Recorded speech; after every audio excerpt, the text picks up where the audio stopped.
bạn, hôm nay mình sẽ quay video đó là hồi nãy thì mình có làm slime rồi, với lại là trộn các động lực vô rồi, nhưng mà bây giờ mình sẽ làm một bước, còn mình còn một chút xíu các động lực, rồi mình trộn cái các động lực này vào, xong rồi là mình bỏ vào trong cái slime mà hồi nãy mình làm xong ra sao. Và hôm nay có một bạn đồng hành cùng mình, đó là bạn Gúc đây, đó là bạn Gúc của chúng ta. Bây giờ chúng ta sẽ xem thử coi bạn Gúc của chị và bạn Gúc sẽ làm những video nào nha. Bây giờ chúng ta sẽ, hồi nãy chị có bỏ một chút xíu keo, bây giờ mình sẽ khuấy cái trọng lực này với keo lại. Đó, chúng ta sẽ khuấy đều cái còn chút xíu, cho nên chúng ta chị không biết là chúng ta có làm được đạt yêu cầu không.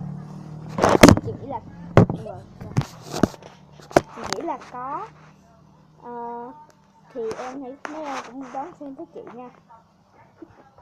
Lại cầm Cúc lại cầm máy quay thì chị không biết là mình có làm được cái video này không, thì bây giờ chị sẽ làm thử cho các em xem nha. Bây giờ chị sẽ đổ nước. Đó, chúng ta sẽ khuấy đều lên. Đấy chưa? Thì cái này là lần đầu tiên chị quay video, nên chị cũng không biết là mình có quay thành công để cho các em làm xem giống chị không. Nhưng mà chị mong là các em sẽ cho chị nhiều like. Bây giờ chị sẽ đổ cái chai dung dịch này vô, các em cùng xem nha. Bây giờ chị sẽ đổ cái chai dung dịch này vô. Đó.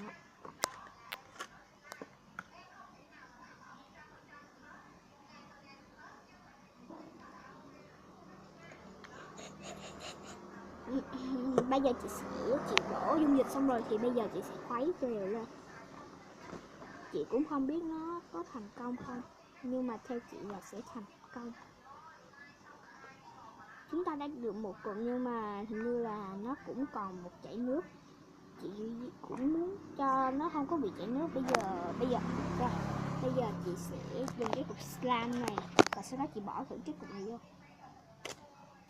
Một miếng luôn. Bây giờ chị sẽ thử nghiệm một cục này chút xíu này trước nha các em.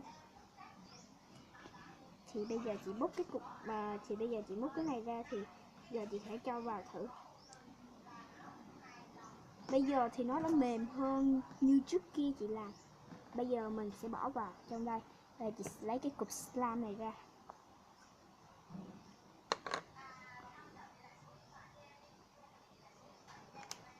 Bây giờ chị sẽ trộn đều hai cái này vào với nhau.